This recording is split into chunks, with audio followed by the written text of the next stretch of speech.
অয়ন, আমি এখন হোটেলে একজনের সাথে দেখা করতে যাচ্ছি। তুমি কিন্তু কাউকে বলবে না যে তুমি আমার স্বামী, বুঝেছো? কিন্তু রুষা, অয়ন, তুমি ভালো করেই জানো যে ভেতরে যারা আছেন তারা কত বড় লোক। ওরা যদি জানতে পারেন যে আমার স্বামী একজন গরিব কাঙ্গাল, তাহলে আমি কাউকে মুখ দেখাতে পারবো না। অয়ন আসলে কে সেটা কেউই জানতো না। তবে কেন জানি না, অয়ন নিজেও কাউকে কিছু বলতে চাইতো না। ওকে শুধুমাত্র শ্বশুর বাড়ির লোকেরাই নয়, এমনকি শাশুড়িও পর্যন্ত অপমান করত। উনি রুষা আর অয়নের ডিভোর্সও করিয়ে দিতে চেয়েছিলেন। অয়ন, আমি এখন হোটেলে একজনের সাথে দেখা করতে যাচ্ছি। তুমি কিন্তু কাউকে বলবে না যে তুমি আমার স্বামী, বুঝেছো? কিন্তু রুষা, অয়ন, তুমি ভালো করেই জানো যে ভেতরে যারা আছেন তারা কত বড় লোক। ওরা যদি জানতে পারেন যে আমার স্বামী একজন গরিব কাঙ্গাল, তাহলে আমি কাউকে মুখ দেখাতে পারবো না। অয়ন নিজের স্ত্রী রুষার কথা শুনে চুপ করে যায়। এটা প্রথমবার নয় যখন রুষা তার দরিদ্র স্বামীকে অপমান করছে। এর আগেও অয়নকে অনেকবার সে অপমান করেছে। রুষার বাড়ির লোক অয়নের সাথে একটা কুকুরের থেকেও খারাপ আচরণ করত, কিন্তু অয়ন কারোর কথায় মন খারাপ করত না, কারণ সে তার স্ত্রী রুষাকে পাগলের মতো ভালোবাসত। আজ রুষা তার ছোটবেলার বন্ধু রূপালী এবং আরো কিছু বড়লোক বন্ধুদের সাথে হোটেলে দেখা করতে যাওয়ার সময় অয়নকে সচেতন করছিল। অয়ন, শেষবারের মতো বলছি, ভেতরে গিয়ে কোনো সিন ক্রিয়েট করবে না। ঠিক আছে, তুমি যা বলবে। হোটেলের ভেতরে বড়লোক বাবার বখাটে সন্তান প্রেম সেন, রাজ বোস এবং পারাস আগরওয়াল বসেছিল। আসলে তারা রূপালীর বন্ধু হলেও রুষাকে দেখার পর এবং তার রূপ দেখার পর অবাক হয়ে যায়।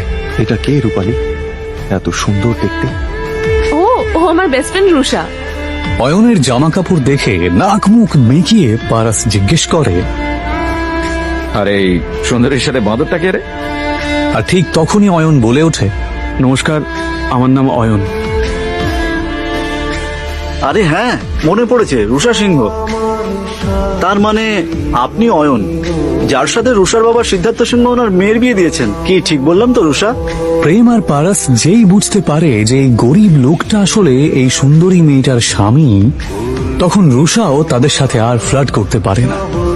কিন্তু তারপর তারা তিনজনে মিলে অয়নের দারিদ্রতা নিয়ে ঠাট্টা করতে থাকে। আচ্ছা অয়ন দাদা, আমি শুনেছি আপনি নাকি একটা ব্যাংকে চাকরি করেন। তা কত টাকা স্যালারি পান? এই তিনটে ছেলে সমানে অয়নকে অপমান করছিল আর হাসছিল। ওই 12,000 মতো পাই। কত বললেন? 12,000। কখনো কখনো বোনাস পেলে 15,000 মতো হয়ে যায়। ভালোই স্যালারি পান আপনি। আমার জুয়েলারি অ্যাকাউন্টেন্টের স্যালারির অর্ধেক, তবুও আজকালকার দিনে এটাই অনেক। আচ্ছা পারাস, যদি তোর স্টোরে কোনো স্টাফের দরকার পড়ে তাহলে অবশ্যই অয়ন দাদাকে বলিস।